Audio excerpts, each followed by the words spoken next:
Hey, John. Nick, what are we doing here? We ran out of books. When is Rowling going to write another book? What is this about? We can't go on with the series. I just want to check, has Joe sent you that advanced copy yet? No. And have you received an invitation to the Conrecki party? No, not yet. Well, we finished all the books, and we've got 7 episodes left to do. Really professional help in that office. They can't find out where we live. I mean, seriously, this couldn't come express mail. What's that about? I'm pretty sure her security team, if they want to know where we live, they can find out where we live. Yeah, and maybe there's a camera inside my office. in my garage here. They finally wired my garage. They're really good because they left the lock secure outside the door. I don't know how they're. Anyway. Well, yeah, the invisible duo here. Well, one of the things we did say we were going to do is if for the rest of the shows we've got left to do, we were going to invite questions. Is there anything people wanted to find out more about? And there was one for Golden Threads. Now, we've mentioned it. We haven't really gone into this series into any depth. Should we do an overview of Golden Threads? Seriously, I don't know if it was Aurora or Brian or what are the people that are actually answering our questions. Thank you in the comment threads. But yeah, the Golden Threads is something that really came up as an issue in our Rolling Studies podcast, where I did a search for. I said, okay, if Rolling Studies in the 4th generation has to be looking at the work as a whole, all the 21 books, or whatever number we came up with, let's choose something that is that way, and then just go through all the books and see if there's actually one of these threads is that way. And the first one that I looked at was pregnancy traps. And Nick, I confess you weren't really on board with this project. I was skeptical. I think that's true to say. I was skeptical, and if they're we haven't got much time to go through all of these Golden Threads today, but have a listen to Pregnancy Traps on Rolling Studies podcast. It's a little long, but I think it needed that space just to dig into how frequently that topic, when you look for it, shows up. It convinced me utterly. Well, yeah, you went from skepticism to finding things that I'd missed, especially like in Casual Vacancy, where you blew my mind with there's it. That's really what Rolling Studies has to be doing right now, is looking at the work as a whole. I mean, everyone's excited about Hallmark Man. We're excited about Hallmark Man, but we're not joining this time in all of the kind of frenetic interpretation of Twitter headers and stuff to figure out where she's going to get our bullseyes. Now, and I invented that game, so please, if you feel I'm mocking you on that point, okay, it's I'm looking in the mirror, but that. We've pulled back from that to say, look, there's more important projects right now in Rolling Studies than falling into Rolling's marketing team's excitement about the next book and boosting their sales. We're not on the Rolling payroll. Doggone it, Nick. I mean, I've been looking for that check in the mail too. There's no checks in the mail here. Look, if there's anyone from the Rolling team that's listening and wants to put us on the payroll. Of course, they haven't got our address. Maybe we should flash our address at the end of this, Nick, so they can contact us. Anyway, what needs to be done in Rolling Studies right now is to go through all these Golden Threads and do that. Now, I woke up this morning because we just, you want to talk about seat of the pants? This is seat of the pants. What do they want us to do? Well, this person said Golden Threads. So how about we get a list of Golden Threads? And I had said in the original post for this, we had the 7 lake and shed elements. There's 4 in the lake and there's 3 in the shed, with a lot of overlap. And I said that there were 7 keys or tools in the shed, and everybody's heard me talk about those endlessly. And then I said there were 12 golden threads. And so, but I don't think I ever wrote them out. I don't think I ever wrote them down. So I got up this morning and said, wow, 12 golden threads. What are we going to do? And I came up with 14, which is great because that means you get 7 and I get 7, and we have that magic number there, right? We get it's sort of like sextrology. They took the 12 signs and made it into 24. Male and female, Scorpio. Anyway, so so we're going to play ping pong here. I hope that I'm going to throw out one of these golden threads, and I'm going to say, okay, Nick, give me 3 examples off the top of your head. Yeah. Look for the golden daddy long legs. The other day I was in here and I came in and besides giving blood to the mosquitoes that are in here, we're meeting a little earlier today. It's quite cool in here today. The sun hasn't started to beat on the top of this building, but that I'm looking forward to this match here, and I hope that if I can't come up with 3 for my things, that you'll jump in and say, well, how about this? And please, Nick, let's not try to score points on the Dean of Harry Potter Scholars. I know we're in the shed, and I should be doing all 14 of these points, but let's see. I think anybody really that's a Rowling reader, Potter pundit, serious striker, but can if I bounce past these subjects to you, you would come up with at least 3 examples. What needs to be done is to go through and just comb every book and see, how many there actually are. I guess one question would be why are we sharing this? I mean, it's a lake thing, isn't it? Oh my goodness! But I think we haven't even talked about why we're here. We haven't talked about why we're here. Con Recce or whatever. Can we do that in 3 seconds? I think so. So it's J.K. Rowling's 60th birthday on the 31st of July, a birthday she shares with Harry Potter. She's going to be 60, which is very important in Japanese culture. It's called the Kanreki. Essentially, they've gone through the Japanese astrological calendar of 12 astrological animals and 5 Chinese elements to give a calendar of 60 years. When you reach your 60th birthday, you've reached the point in the calendar that you joined that calendar and you are ready for your rebirth or your second life. So we thought we would celebrate that, which we've done by giving a lake and a shed reading of each of her published works. What do we mean by lake and shed?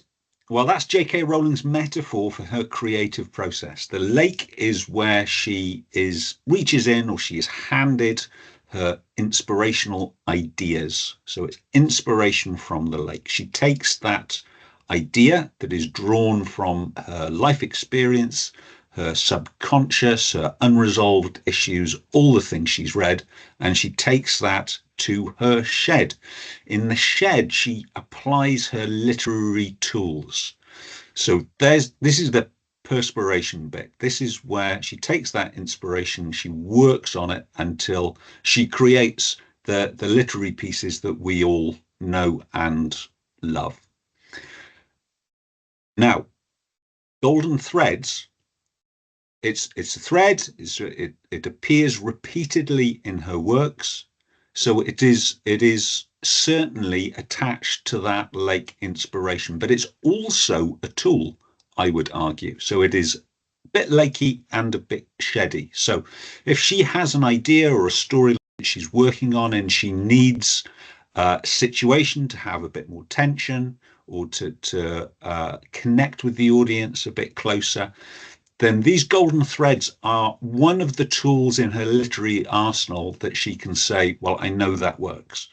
So I think it's a bit sheddy, and it's certainly the inspiration has come from her lake. How's that? I think that was a little bit over 3 minutes. But very close, very close. That's the fastest we've done so far. That's great. I try not to interrupt you. You were in the flow there, the Con Recce flow.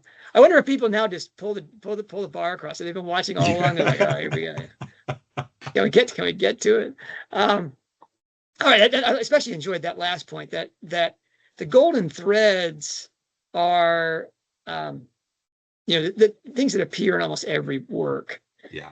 And if they don't appear, it kind of makes you shake your head. Like, there's no mothers really in Fantastic Beasts. I mean, it's kind of a weird. How can there be no moms in Fantastic Beasts? Everybody's an orphan, Anyway, that shows that this is part of the inspiration, and yet the way that she chooses to change that, it's not just, well, I'm going to start off with bad dad, and you can tell me how much you think that is just, her continually burning anger about her abusive father, and how much of that is now like a trope that she uses to talk about psychological depth and complexity. Yes. So yeah, I'm gonna bounce that. First shed challenge.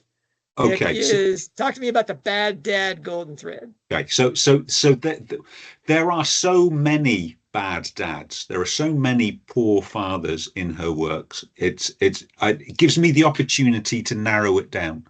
So we know J.K. Rowling grew up in a small family, in relatively modest house, close to a manor house, with a big class difference between the two. We had a dad who appears to have a lot of failings, but was socially anxious, or believed he had not achieved the status that he deserved.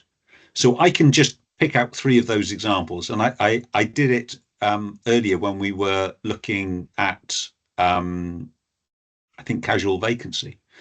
So if we go through her major works, we've got Harry Potter. Well, there's Marvolo Gaunt in exactly that situation. He was a pure-blood wizard. He didn't have the status he thought he deserved, living in humble surroundings with a small family right next to a manor house. Then we've got Casual Vacancy.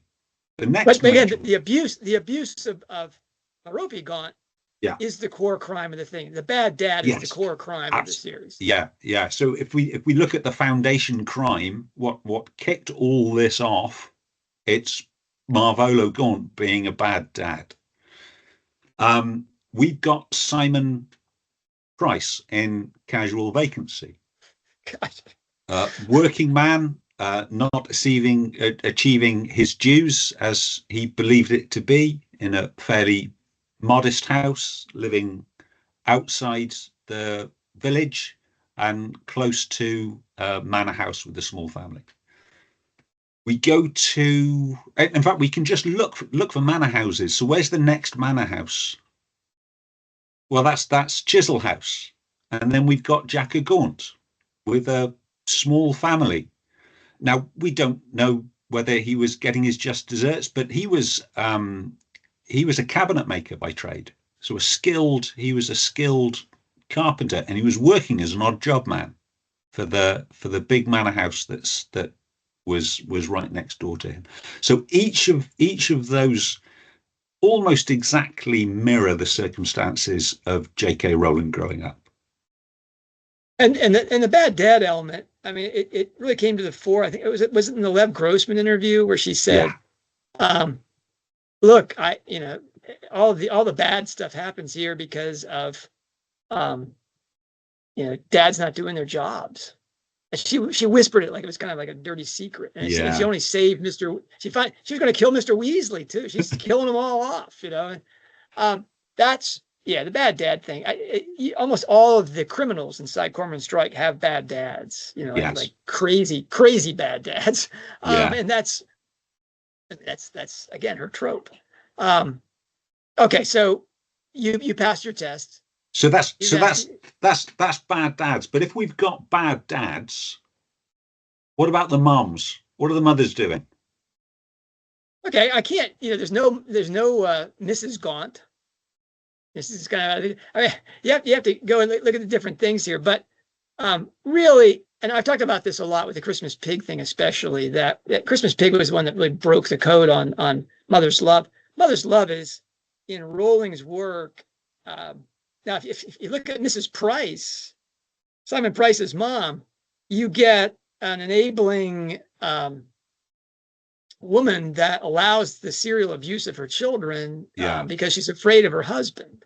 Now, that's not a very flattering picture. If we assume Simon Price is Peter John Rowling, this is quite the not a very flattering picture of Anne Vallant in Mrs. Price. But Rowling has taken, I think, not only her experience of her mother's love as a child as being the sustenance of her house, but her experience as a mother herself, that it changed her life as much as Margot Bamborough claimed that having children changed her perspective on all things feminist. What mother's love becomes in the work of J.K. Rowling is the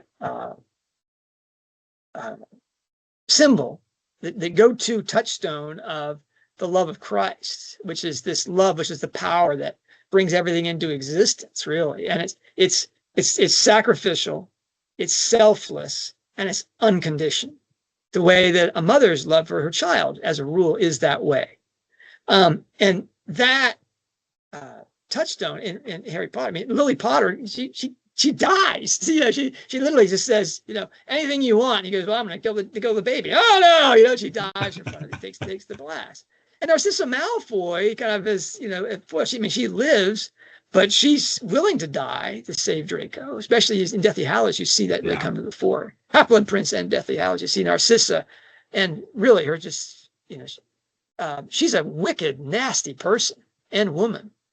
But in terms of her love for her child, takes you know, first place right up there with Lily Potter. And then you have Lita Strike and Joan Nancaro. You know, Joan Nancaro is not a mother per se. No. And yet both Lucy and Cormoran really feel that she is that mothering figure and that she would do anything. You know, she's kind of smothering mother because, you know, she's got her own issues, but nobody doubts that Joan Nancaro thinks ceaselessly, endlessly, continuously about Lucy, her children, and Cormoran in his life. And Lita Strike, for all her failings, and especially post Troubled Blood, you know, Strike is really fairly clear-headed about Lita's failings as a mom. Yeah. You know, it's really the horrible, I mean, just the whole commune experience, you know, end of argument, right? Lita's got her problems. She's not quite thinking clearly about how she'd be taking care of her children. But she never leaves her kids. You know, she does leave her kids. She takes them to the Nancaros and makes sure they're situated. But she doesn't abandon her kids. And when she becomes pregnant with Jeff Whitaker, it really seems plausible that she could have, you know, terminated the pregnancy, could have killed the child. And yet, for Lita Strike, that's just not in the cards. That she just doesn't abandon them, and she may take care of them the way she should, but there's definitely this elision of self and other where she just loves her kids. Yeah. And that's how Cormoran Strike survives the madness of his childhood, is this love of his mother. Because he has a bad dad, Nick. You didn't mention the bad dad. You know, Johnny Rokeby, he's right up there with the bad dads. So I got to come up with one more.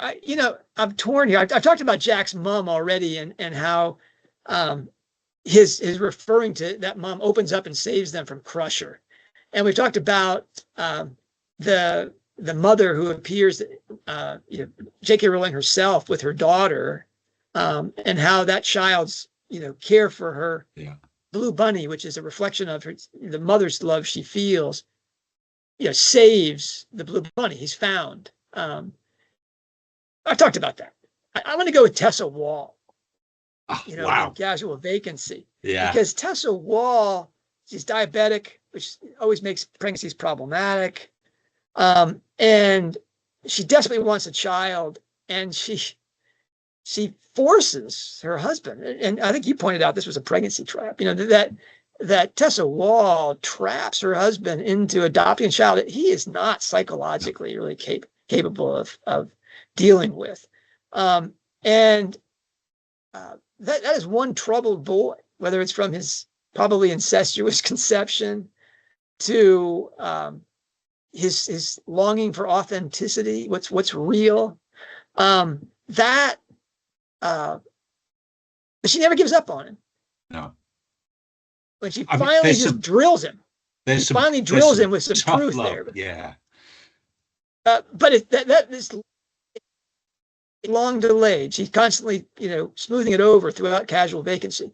But that scene where he's in the car and she just lays out, here's the story. Here's you hate your dad, you think he's a worthless, POS.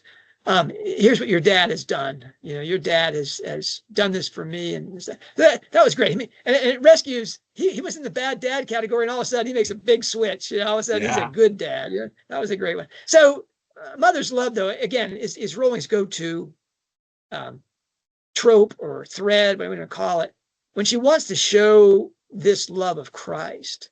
I didn't put Christian symbolism and archetypal symbolism is in the tools is in the thing. But when Rowling wants to take a plot point to illustrate this love of Christ, she uses mom.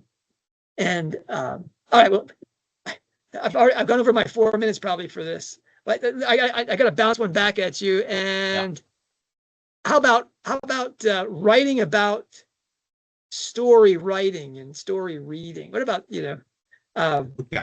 Okay. So. Any author worth their salt, what they're going to want to do is write about what they know. What's J.K. Rowling? Well, she's a reader and she's a writer. So we see her first sort of self-insertion, and she's admitted to it, is Hermione Granger. It's sort of a caricature of how she saw herself as a school child. Always reading. Always trying to get the boys to read. And whenever there's a problem, she goes to the library. Remember when she was writing Harry Potter, she was a reader, but I think she felt a little shy of saying she was a writer before she was published. So her self insert in there, she does all the schoolwork and stuff, but Hermione Granger is a reader. I'm gonna interrupt you here and say, okay. Hermione is a reader, and she's a careful reader. She always sees beneath not only the text but the narratives, and then she inserts herself with the Daily Prophet interview. Yeah.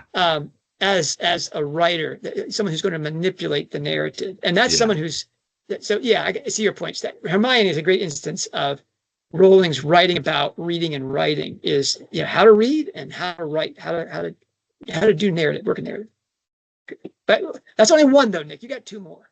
You got two more. Okay, so I'm gonna for my second one, I'm gonna say all of the writers in the Silkworm.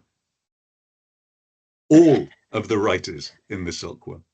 So we've got the fabulous caricatures of Quine and Fancourt, a successful author and a not very successful author. And I always think of them when I'm thinking about Lake Inspiration.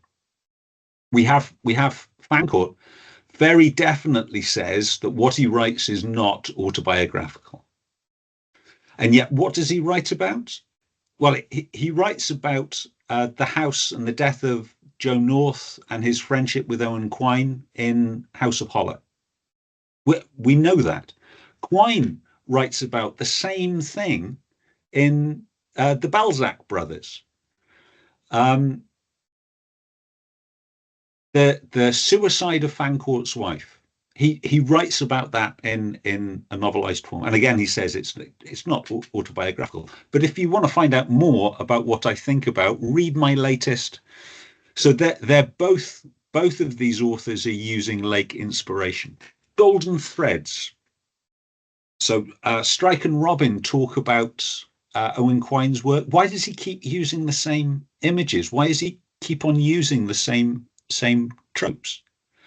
Well, and I think it's Robbins says, well, maybe because the readers haven't got what he's trying to get across. So is there some point that we're trying to get across with these golden threads?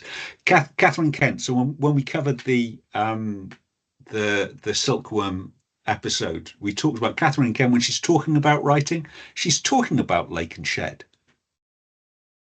No, she's talking about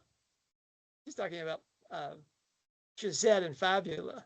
Yeah. Which is really the key to understanding how a writer writes. Yeah. And how a reader is supposed to how a reader experiences story. I mean, boy, that's the gold mine there, is this her dropping the bomb, like, just this embedded author, what I would have been if I didn't have any talent, talking about really what writing is about. That's a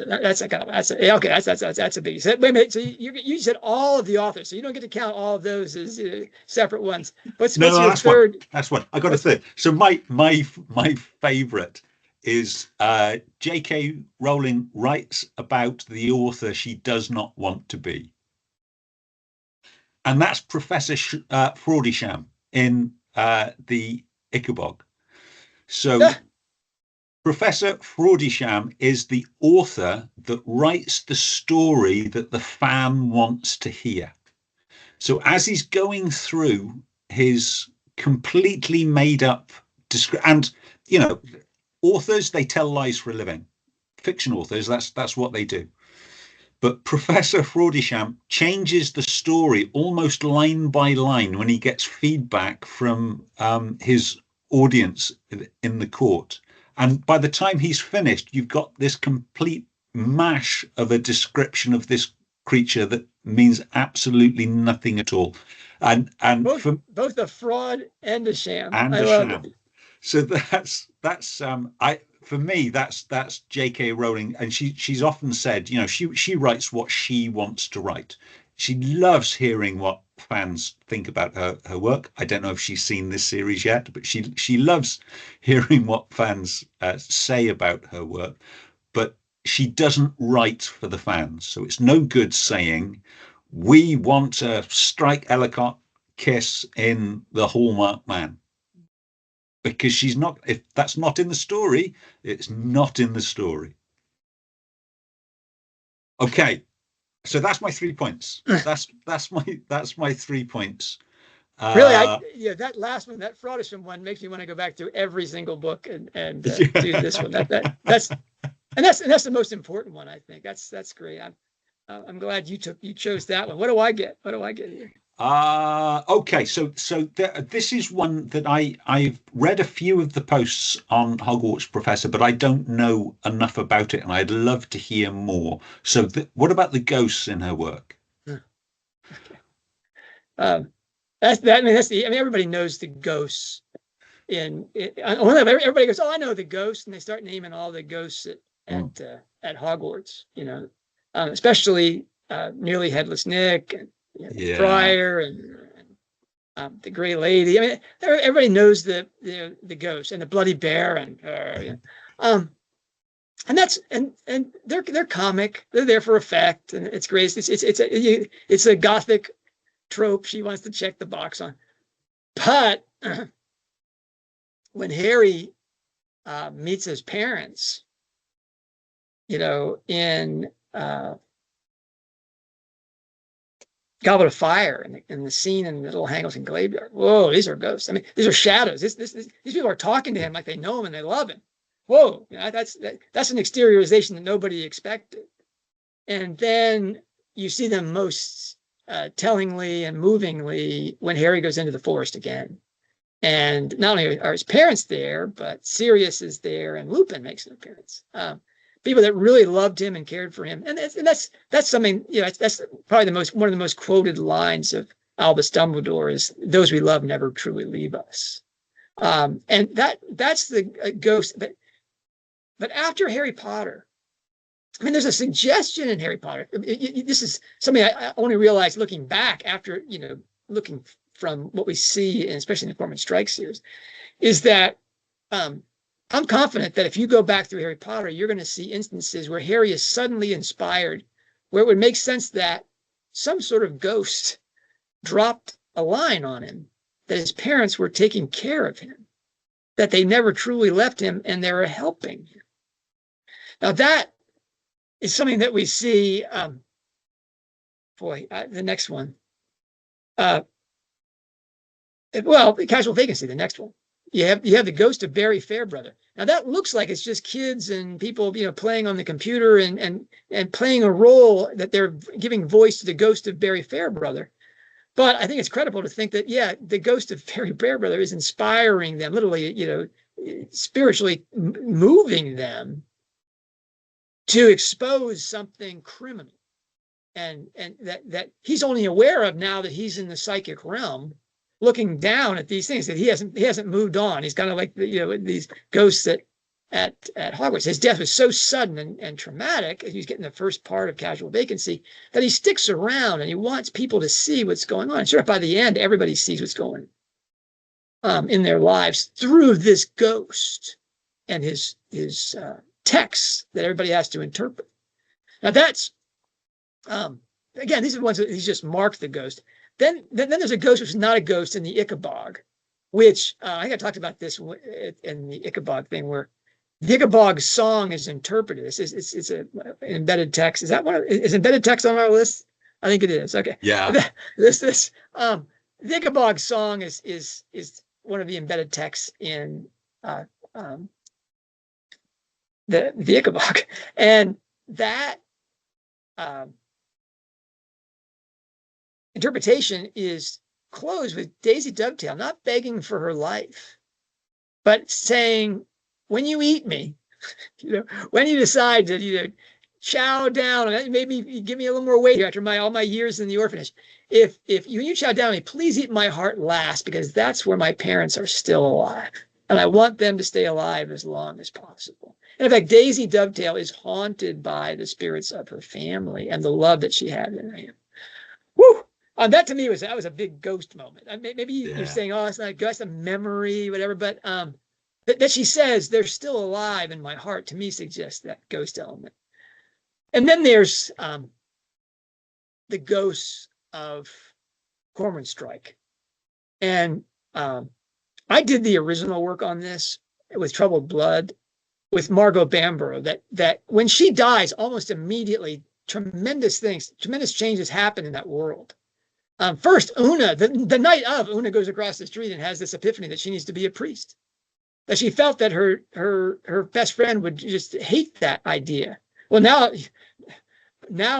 Margot Bamborough is in the psychic realm, and she's saying, "Damn, yeah, you need to be here we are. This is reality. There's something up here. It's not just your life on the planet." And a sense of judgment too, that she was trying to get Una to move away from being the bunny symbol of Christ to being a pastor symbol of Christ. So that was a wow. But then the bigger one was Gloria Conti. Gloria Conti, she gets pregnant, and Margot Bamborough takes her to the equivalent of abortion clinic, takes her to an abortuary. Woo! And contrary to all the things that she had told her friends and her husband about, that her having her own child changed everything about that. Bang! Instant trouble. Let's fix the problem here. Let's get rid of this baby. Well, as soon as she's done, all of a sudden, Gloria Conti feels the voice of Margot Bamborough in her head saying, "Here's what you need to do. You need to get out of the country. You need to get away from this," which is what Margot Bamborough could have done when she was alive. And it never occurred to either one of them, but suddenly occurs to and she talks about this feeling, this presence of Margot Bamborough. Robin, who is at that same age as Margot Bamborough, is haunted by Margot Bamborough throughout that book, as well as by the victims of Dennis Creed. Robin is a brilliant woman, and she studies things well, but she knows every detail of this case, especially what Margot Bamborough was wearing when she disappeared, and she can't forget any of the details. I think it's because they're alive and they're present to her, especially the victims. That she constantly is able to throw out details from their lives, and she talks about seeing their images and how they haunt her, haunting. That's the ghosts that are available. Now, I did that, and I begged Louise Freeman. I said, if they're here, they must be in the other books. And Louise Freeman did a survey of the 4 books before Troubled Blood. She found, the ghosts inside all those books, and ghosts are a big deal in Rosemary's Home. So it's a trope from Nabokov that his potosteros, this spiritual realm, this haunting reality, this spiritual dimension, just outside your line of vision here, is what is the greater reality. So yeah, ghosts. The ghosts though aren't one like a pregnancy trap. It's an obvious plot point in the line. You have to really look through the text and say, oh, there's a ghost. Now there's the comic ghosts, but and then there's the ghosts that appear via magical devices like the resurrection stone. But those ghosts are there. They testify that reality is a dimension that we just can't see. Rowling is embedding that to deliver that meaning to her attentive readers. It's especially those that think of her as someone writing romance dramas, is that she's trying to give you an ontological hierarchy, where the levels of being exist, so that your soul is what survives. And so that means that the body is much less important. Again, this will get you into mortality and morality, but do I pass the ghost test, Nick? You passed the ghost test with flying colors. All right. Well, can you give me pregnancy traps in less than 2.5 hours? No. Yeah, that's not fair. I mean, you get pregnancy traps. I mean, all you have to do is say, "See my previous work."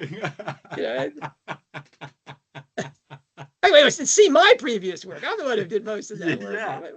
What's going on here? So, what are your big 3 for pregnancy traps? Wait, is that mine? Wait a minute, that's mine. That's yours. But I'm willing to repeat my favorite pregnancy trap. No. I'm taking that one. Okay. My lists are confusing here. But you better include my favorite one. Yeah, I hope I do, but I'm looking at my list. I want you to give me violence against women. That's a simple one. Violence against women. Wait, ding, ding, ding. You can do Harry Potter in 1 book. Ding, ding, ding. I got it. So we know that J.K. Rowling is a survivor of coercive control, violence by men against women, sexual violence by men against women. Yes, it's going to be a theme, and we see it right from the beginning. So we see it in Harry Potter. For me, the most visual image of male violence against women that she paints is in the Quidditch World Cup, when the Death Eaters come, and it's the farmer's wife, I think it is, and they sort of parade her suspended. You can see up her skirt. It's humiliating. For a children's book, it really is a very powerful image. We see it repeated in the Ichabod. We don't see the actual violence, but absolutely we see the coercive control of male coercion against women. I mean, if you want to see, and none of us do, but you Ichabod, are going to see. Sorry? Have you finished with the Ichabod? Yeah, I think I was just going to briefly skirt name the woman. Who's the woman who gets abused there? So Lady Esmeralda. Okay. Gets locked up against her will. But that was an aside. That's not one of my 3. I still get another 2. Jump. Okay. Still get another 2. But violence against women, then career of evil, and all of that to see for the darkest, most inhumane treatment of men against women and violence against women. Then there's the Donny chapters. Still shuddering. I'm on a reread right now in preparation for the Hallmark Man, and I'm still steeling myself on those chapters. And seriously, as I said this before, but as a man reading those books, Yeah. that book, it just causes you to reflect on every Yeah. relationship you've had with a woman and women that you've known and stuff like that. Yes. And it could have just been a feminist screed, Yeah. like an Angela Carter piece or something, but instead it is really forces every reader into self-reflection, just a greater awareness of just this core reality of being human. Anyway, I'm sorry, but moving on for the self-reflection theme, for a good socialist, new age man, liberal, enlightened person that I am, you want some self-reflection, someone with my mindset. Then there's the Valentine's Dinner from Hell in Troubled Blood, where frankly Strike in Vino Veritas eviscerates that soft intellectualization of the structural oppression of women. The idea that sex work can ever really be work and is not just a manifestation of male coercion against women, well, it's just nonsense. Self-reflection, that gave me a lot of self-reflection, that chapter. So that's my three. Well, but what's great, even best about that scene is not only is Strike attacking loosey-goosey feminism, kind of like, turning your back, and that's in a way it's about the trans wars, because here you have women supposedly speaking up for women while allowing the institutional abuse of women for profit. Just like, there it is. Again, when people go through these books looking for like the trans war elements, they don't talk about that dinner party. But that's what Rowling, I think, is definitely talking about, and not very different. But also inside that story is Strike is abusing Robin while he's making this case. And what does she do? She calls him on it. She takes him outside and she drills him. And Strike finally, he apologizes. He says up to that moment he had never apologized. He just waited it out, especially with Charlotte. There's no point in continuing the discussion. Instead, he says, "Hey, I was abusive." Whew! Magnificent scene, and the Cupid and Psyche thing, the whole part about Valentine's Day. That was a wow. So I've already talked about pregnancy traps. I'm going to take the pregnancy. You've got 4 minutes to include my favorite one. Well, I'm going to do 3 or 4, and you're going to give me the one that I didn't put on my list in my 10 minutes of preparation for this thing. All right, I shouldn't say that. It was at least 40 minutes. The pregnancy traps. Number 1 is Merope Gaunt. The foundation crime is Marvolo Grant's abuse of that, but the crime, which the play out of that crime, is Merope Gaunt's pregnancy trap to get Tom Riddle Sr. to love her with magic potion, love potion, and that gives us the Dark Lord. That out of that birth comes the Dark Lord. He's really the first boy who lived, but that was a pregnancy trap. There it was, right at the heart of the Harry Potter story, right at the very bottom. You don't get it until right well into the series, right? We're in the pensieve at the very end when we finally get this thing, or close to the end. Then there's the pregnancy trap of Crystal Whedon. She's raped by a man who could have been her father. And she says, "I got to get out of this place." And she goes and she tries to get Fats to impregnate her, which of course results in the death of Robbie and the agony tragedy of the story, which is sort of like the birth of Lord Voldemort. Again, we have that but the pregnancy trap is the climactic tool right at the finish. And we already talked about Tessa Wall and how she pregnancy traps her husband. And finally, I don't think this is your favorite, your key here, is lead a strike. I mean, that's the whole point of the strike novels. And the strike doesn't exist except for the pregnancy trap on the beanbag chairs in the New York City bar in front of, 40 people, according to Ropey's agent there, Carl Bryce Oakton. But my favorite thing about the lady strike stuff is she gets caught in a pregnancy trap. I'm convinced Jeff Whitaker, turned this thing around and said, "Hey, that worked for you. How about it works for me?" And so she gets bamboozled into having a child. That, yeah. Again, see the stuff we did. I mean, it's well. But what's the one I missed, Nick? What's the good one that I left out? So you trapped me on the podcast. You made me do all the kids' books looking for pregnancy traps. And there I found my favorite in The Christmas Pig. The Christmas Pig himself is a pregnancy trap. So he's an unwanted toy, an unwanted child given by the sister to the brother to repair and cement a relationship. Okay. That may be the only pregnancy trap that actually worked out in the end. Yeah. That was a good pregnancy trap. But yeah, I mean, seriously, when you take these threads and much like you do with when you identify, Rowling's Freudian family drama, the lower middle class and the shadow of the manor house, abusive father, a small family, and you say, okay, I'm just going to take this image and walk through her work. Oh, bang! There's another. The same thing with the pregnancy traps. When you go through the works looking for it, and you have that formula in your head, you say, "Oh my gosh, there's another."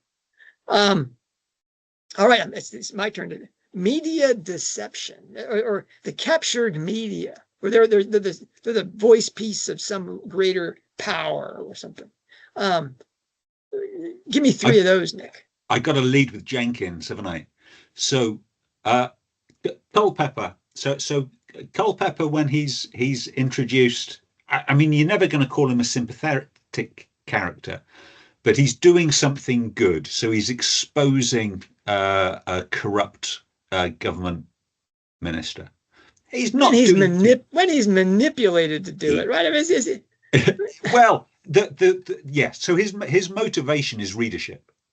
So Culpeper's motivation is leadership. I mean, we see him later in Career of Evil. He wants to break off all contact with Strike because Strike didn't pick up the phone to Culpeper as soon as he got mailed a severed leg. So I mean, his capture is entirely for commercial reasons. So his senior management, they only care about readership and sales, and that's the grubby side of Fleet Street. I mean, the textbook definition of what a tabloid reporter is. The Daily Prophet, of course, is entirely captured. Both before and after the ministry falls. And we have that caricature of the tabloid reporter Rita Skeeter and her method of writing down what she wants the person to have said rather than what they actually said. But essentially... I'm interrupting. That's her name, her name, is Reed a Skeeter. Reed a mosquito, a blood-sucking parasite, and that's what you're gonna get. I was just like, wow. I mean, and she ends up being a bug anyway. Yeah. So, but that if we're talking about a captured organ, that is the capture. But it's in terms of the popular press. All through Rowling's work, it's treated pretty much as an annoyance or with disdain. So it's continually disruptive to the operation of the Strike-Ellacott agency. As soon as there's a story breaking, there's reporters doorstepping them on the front door. They need to move. They need to move somewhere else. But also, I think most effectively in Cuckoo's Calling.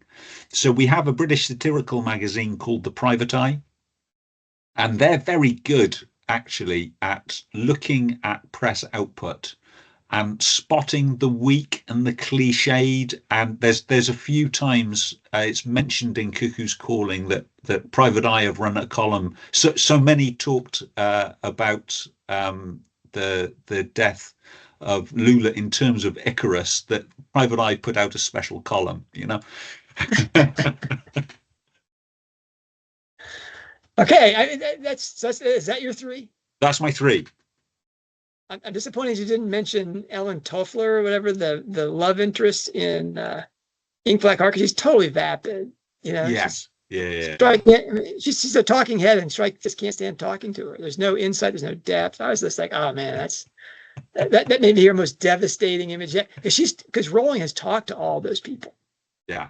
I mean that's always, reporters during the Potter period, they loved Harry Potter because there was this Christian backlash, the Potter panic. And they were absolutely blind to the Daily Prophet and Rita Skeeter. I was just it's like, and teachers loved Harry Potter. And I was like, wow, have you been to the Hogwarts faculty lounge? Oh, this is so bizarre to me. They say that satire is the mirror that you can never see your own reflection in. And I was like, yeah, baby. All right. Okay, you hit that one out of the park. What do I get? So you have got Lost Child, Grieving Caretaker. Okay. 4 minutes, John.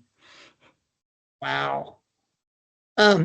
This is as big as Pregnancy Traps. This could go for 2.5 hours. I actually, have a list here I'm looking at that has 25 of these, Nick. Wow. Which, that's a lot, Nick. But my big, I got it down to 5. There's the whole Lito Lestrange for Corvus, that she spends her entire life, that dream sequence that I'm not sure if they even made it to the movie, where she's dancing and all of a sudden you see the drowning child, and that everything in her life is about the fact that she, switched the babies and this child died.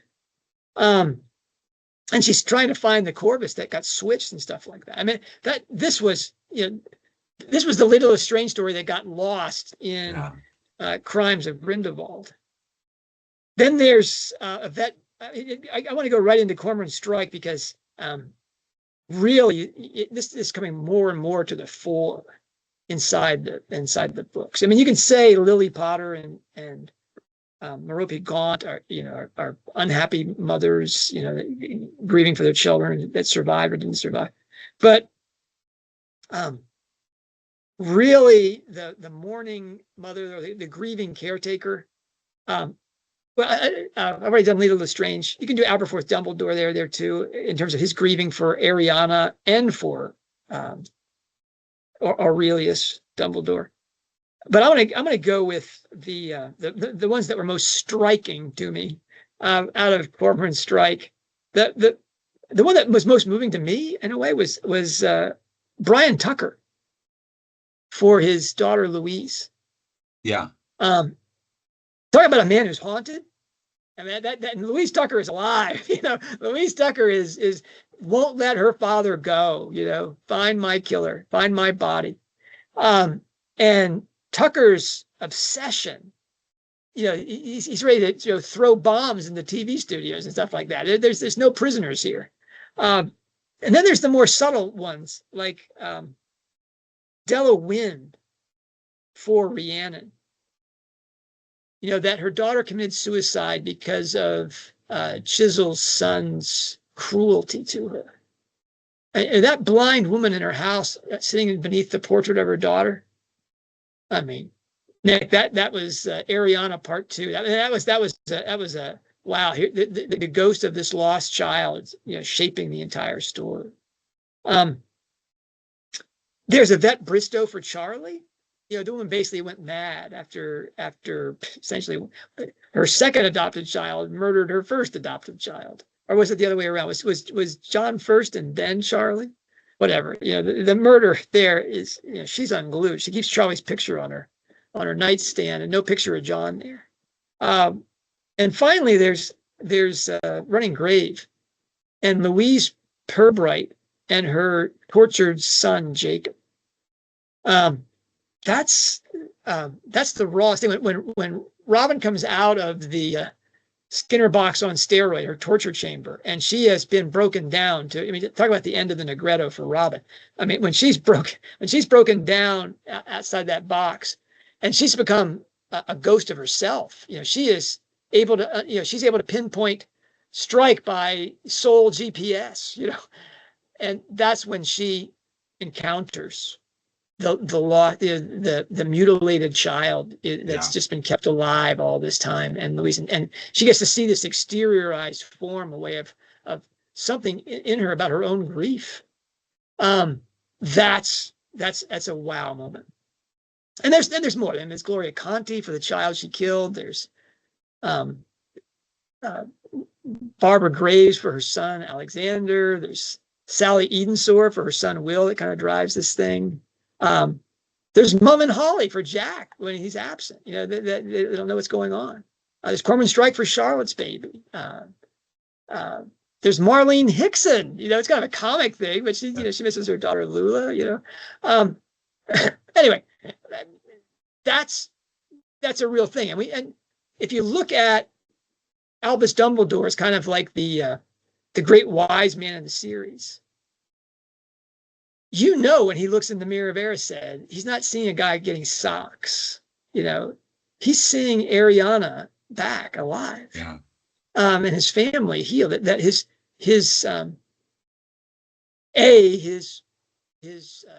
sister hadn't been raped by Muggles, avenged by her father, but more importantly, that she hadn't died consequent to his argument with Gellert Grindelwald and with Aberforth. That feeling of responsibility and grief and remorse we see in the cave scene of Half-Blood Prince is the nightmare agony, the foundation wound that makes Albus Dumbledore who he is. Yeah. So this, we're going to do a longer look at the lost child grieving caretaker thing, because it's so pervades her work. It's at least as pervasive as the pregnancy traps. Yeah.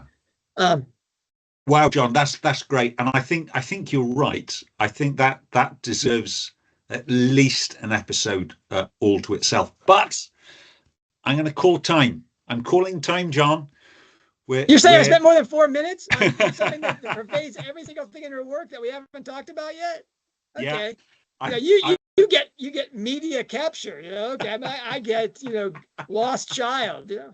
I was getting nervous about because I think I'm due the next one. I was getting nervous what it's going to be, but I'm gonna suggest we meet back again tomorrow, and then carry on from there. What do you think? That's great. I'm happy to have more time to look into these things. No, seriously, the golden threads to even do them as cursely as we're doing this now. I hope it makes people do oh my goodness. Yeah. There really is something that goes through this, and that Rowling has talked about it in the foundation novel, the first novel that she actually wrote of the Cormoran Strike series in Silk One. That, why are these tropes constantly appearing? Oh, it's because they want the message hasn't been delivered yet. It can be that it's the lake keeps pumping this thing out, but also that people aren't seeing this yet. So that'll have to be the end of our conversation tomorrow. Is what does she think we're not seeing with some of these threads? Because people have talked about these things before, but not systematically. Let's go through every work and do that. And that's if there's a single task that is right in front of us in Rowling Studies today in the fourth generation, that's it. Let's look at the whole thing. Let's put aside the Twitter headers for a minute. That's all very exciting, but let's do the groundworks necessary so that we can begin to understand Rowling's artistry and meaning, its roots in her life, but really what she's trying to deliver from the story substance she gets out of the lake. That's the wow. All right. So That's tomorrow, great. more golden threads. More golden thread. Brilliant. Look forward to it. Take care, John.